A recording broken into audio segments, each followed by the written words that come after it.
जो इतिहास में इतना बड़ा आत्मसमर्पण आज तक कहीं नहीं हुआ जी। जो उस समय हुआ। उसमें इंदिरा जी का उल्लेख करना तो आपकी क्षुद्र मानसिकता नहीं है। भारत सरकार को उस इतिहास को झुठलाने की कोशिश या नकारने की कोशिश नहीं है। तो ये तो देश के जो महान सैनिकों ने जो उपलब्धि हासिल की, उस समय के जो शासन में जो प्रमुख थे, उसको अनदेखा करने के प्रयास नहीं है। मैं समझता हूँ कि ये तो पूरे देश का अपमान है। क्यों ऐसा कर रहे हैं?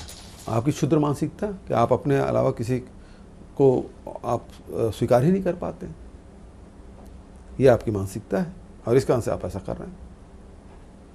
दिखाना चाहते हैं कांग्रेस नहीं बीजेपी है जो सब कुछ कर सकती है, या उनके खाते में कुछ उपलब्धि नहीं, देश की आज़ादी की भी उपलब्धि नहीं है, देश के नवनिर्माण में उनका कोई योगदान, और जो कुछ है उसको बेचने का काम। कि आपके खाते में क्या है, भारतीय जनता पार्टी खाते में क्या है कि वो एयरपोर्ट बेच रहे हैं, वो रेलवे स्टेशन बेच रहे हैं, वो एनजीसी बेच रहे हैं, वो जितने भी नवरत्न हैं उसको लगातार बेच रहे हैं। तो आपके पास उपलब्धि में केवल देश में जितने भी निर्मित जो संसाधन हैं उसको बेचने का ही आपके पास उपलब्धि है, इसके अलावा कोई उपलब्धि आपके पास एक शब्द आपने इस्तेमाल किए थे, माफी जीवी। क्या उसका अर्थ क्या समझा जाए? देखिए, इनका आदर्श सावरकर जी है।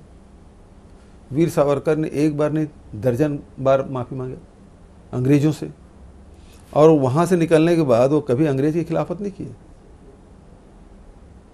ये आप अटल बिहारी वाजपेयी की देख लीजिए, जब उसको गिरफ्तार किया तो अंग्रेज़ों से माफ़ी मांगे।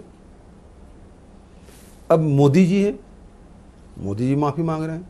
किसानों को पहले ठलवा कहा, आंदोलन जी भी कहा, पाकिस्तानी और चीन समर्थक आपने कहा, आतंकवादी कहा, और 14 महीने बाद आप काले कानून वापस भी लिए और माफ़ी भी मांगे। तो माफ़ी जी भी नहीं क्या है? लेकिन पॉलिटिक्स में तो शायद चलता भी है इस तरह के आगे बढ़ने का। पहले इस तरह से कोई अपमानित नहीं किया किसानों को, अन्नदाताओं को इस प्रकार से किसी भी सरकार ने अपमानित नहीं किया जितना अपमानित भारतीय जनता पार्टी संगठित होकर किया। आपका एक मंडी संशोधन अधिनियम राजभवन में पेंडिंग है, अब उसको लेकर भी जिक्र करते हैं। हाँ, राजभवन अभी तक अध्ययन ही कर रहे हैं, जबकि जिस कानून के चलते यहाँ विधानसभा में पारित किया गया मंडी एक्ट संशोधन, पता नहीं क्या अध्ययन कर रहे हैं, लेकिन अभी तक आया नहीं हमारे पास। राजभवन के साथ कैसा संबंध है? क्योंकि एक मुझे अचानक याद आया, करीब 2 साल 2.5 साल पहले आप खुद चौंके थे, राजभवन से एक बयान आया था कि अगर मुझे हेलीकॉप्टर नहीं दी जाएगी मैं बाई रोड जाऊंगी, लेकिन मुझे सुपेबेड़ा जाना है। और आपका रिएक्शन था, हमने तो कभी मना नहीं किया था। हाँ, हम जब मांगे और उपलब्ध रहा हमने दिया, लेकिन यदि राजभवन को राजनीति का अखाड़ा बनाएंगे वो उचित नहीं है, क्योंकि वो संवैधानिक प्रमुख का निवास है और उसको राजनीति का अखाड़ा नहीं बनने देना चाहिए। आज जितने भी वाइस चांसलर की नियुक्तियाँ हो रही हैं, क्या छत्तीसगढ़ में उस प्रकार की प्रतिभा नहीं है? क्या उनको अवसर नहीं मिलना चाहिए जो लगातार आप दूसरे प्रदेश के लोगों को भर्ती कर रहे हैं? एक तरफ आदिवासी घड़ियाली आंसू बहाया जाता है और दूसरे तरफ जब आपके हाथ में है तो आप दूसरे प्रदेश के लोग नियुक्ति कर रहे हैं। तो आपकी निगाह किस पे है? वोट के हिसाब से आप बात करेंगे। तो आप कह रहे हैं कि बीजेपी और राजभवन मिल के काम कर रहे हैं। अब उसके पीछे कौन है वो तो देखना पड़ेगा, उसको वो अड्डा बना कर रखें। लगातार उसी प्रकार की गतिविधियां संचालित हो रही है। बीजेपी के पास आपको कैसा लग रहा है कि 2023 की स्थिति में बीजेपी कहाँ रहेगी? देखिए, हम तो अपने कार्यों के आधार पर आम जनता के बीच में जाएंगे, जो किसानों के लिए, आदिवासियों के लिए, महिलाओं के लिए, युवाओं के लिए। जो अभी आपका एक स्टेटमेंट था, मैं कहीं पढ़ रहा था, आप पुष्ट करेंगे, आपने कहा कि 90 सीट में या 70 जो विधायक है उनको जिताने का काम मेरा है। बिल्कुल सही बात है। मैं आज विधायक दल का नेता हूं तो मेरी जिम्मेदारी है कि फिर से सत्ता में आए। तो विधायकों को कहीं डर है टिकट कटने का या कोई चीज का? देखिए, वो एक प्रक्रिया है और टिकट तो हाईकमान ही देता है जी, लेकिन जिनको टिकट मिली उसे जिताने की जिम्मेदारी किसकी होगी? जो स्वाभाविक रूप से जो नेता है, विधायक दल के नेता, उसकी जिम्मेदारी बड़ी है। लेकिन 2023 में आप मुख्यमंत्री के तौर पर चुनाव लड़ेंगे, क्योंकि बीच में हल्ला था और कुछ कुछ हो रहा था, न्यूज़ 18 ने नहीं, दूसरे चैनलों ने ये भी कई बातों को जाहिर किए थे। सीधा पूछो ना सवाल। सवाल ये है कि एक 2.5 साल का फॉर्मूला था, आज हम 3 साल पे पहुंच गए। मेरा एक सवाल था, उस वक्त भी मैंने आपसे यही पूछा था कि राजनीतिक अस्थिरता विकास के लिए बड़ा बाधक है। मेरा सवाल है, क्या वो खत्म हो गया मुद्दा? अब भाई वो 2.5 साल बीते, 6 महीना हो गया जी, अब तो 3 साल पूरे हो गए, तो अपने आप वो सवाल समाप्त हो गया। दूसरी बात, उसको पत्रकार ही लोग पकड़े बैठे हैं, मीडिया हाउस भी पकड़े बैठे हैं, बचत तो कोई नहीं कर रहा है। तो उनका इंटरेस्ट क्या है जिस सवाल को बार बार खड़ा कर रहे हैं? मैं यही सवाल को आपको फिर से दोहरा रहा हूं। 2023 में जिताने का काम, जिम्मेदारी आपकी है, तो क्या उसको उसी स्वरूप पे समझ लो? मैं देखिए, सबसे पहली बात तो ये है कि आज मैं मुख्यमंत्री हूँ, विधायक दल का नेता हूँ, मैं 2023 के हिसाब से प्लानिंग कर रहा हूँ जी, ये मेरी जिम्मेदारी है, क्योंकि भारतीय जनता पार्टी भी चुनाव तैयारी शुरू कर दी है। मैं कैसे पीछे हो सकता हूँ? वो तैयारी मैंने कर दी है। अब यदि कोई फेरबदल करना तो हाईकमान के हाथ में है, वो तो कभी फेरबदल कर सकते हैं। अभी आप चाहे वो भाजपा हो चाहे कांग्रेस हो, उत्तराखंड में भारतीय जनता पार्टी ने क्या किया, 4 महीने के लिए मुख्यमंत्री बनाया, फिर बदल दिए। उसको तो विधायक भी नहीं लड़ा है, विधायक भी नहीं लड़ा, तो हाईकमान फैसला करती है। पंजाब में क्या हुआ, 3 महीने पहले बदल दिए। लेकिन जो भूपेश बघेल को जानता है वो जानता है कि वो आखिरी क्षण तक वो मेहनत करते हैं, काम करते हैं। देखिए, होता है जी, मेहनत का कोई विकल्प नहीं है, परिश्रम का कोई विकल्प नहीं होता। मेहनत लगातार करते रहना चाहिए, निरंतर करना चाहिए।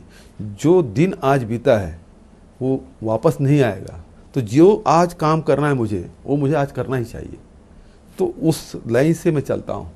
आप एक ऐसा चीफ मिनिस्टर है जो सीधे फोन करते हैं, बोलते हैं राजीव गांधी न्याय का पैसा मिला कि नहीं मिला, आप आखिर फोन कर लिए सीधे। जी, ये परेशानी नहीं होगी प्रशासन में? जो लोग बैठे हैं, जो 19-20 कुछ करने के चक्कर में रहते हैं, अब उनको भी हटा देते हैं, कोई कुछ बोलता है तो।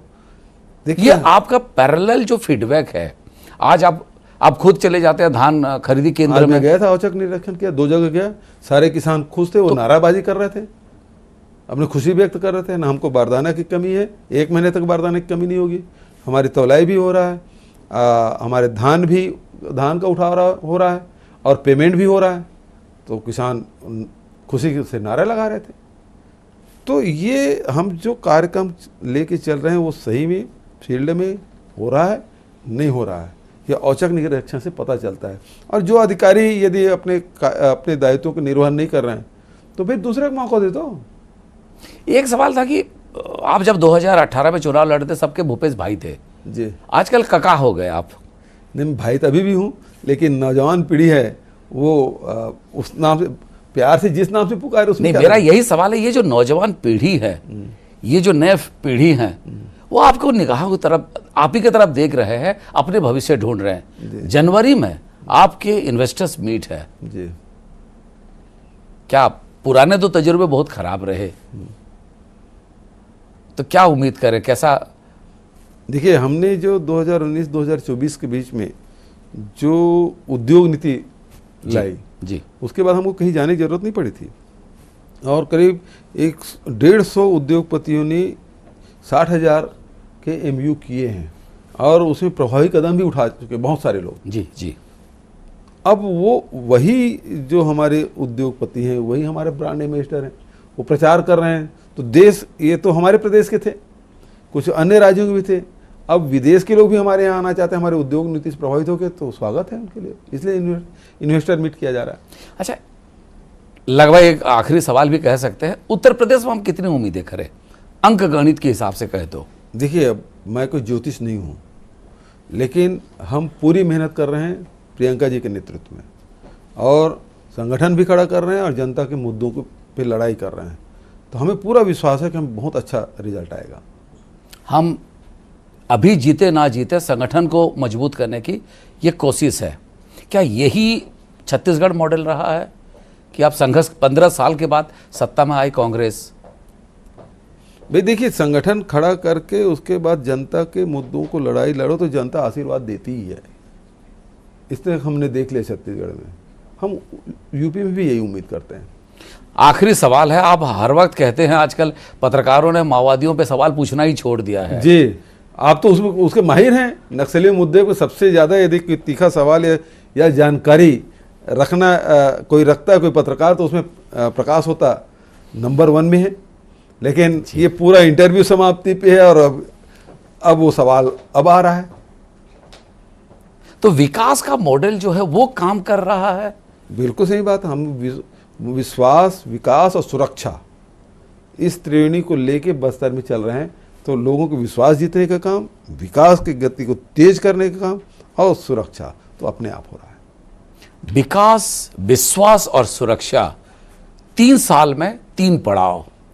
आज 3 साल पूरा हो रहा है मुख्यमंत्री भूपेश बघेल का। न्यूज 18 की तरफ से ढेर सारे शुभकामनाएं। कभी फिर एक दिन हम बाकी मुद्दों को लेकर मुख्यमंत्री भूपेश बघेल जी से चर्चा करेंगे।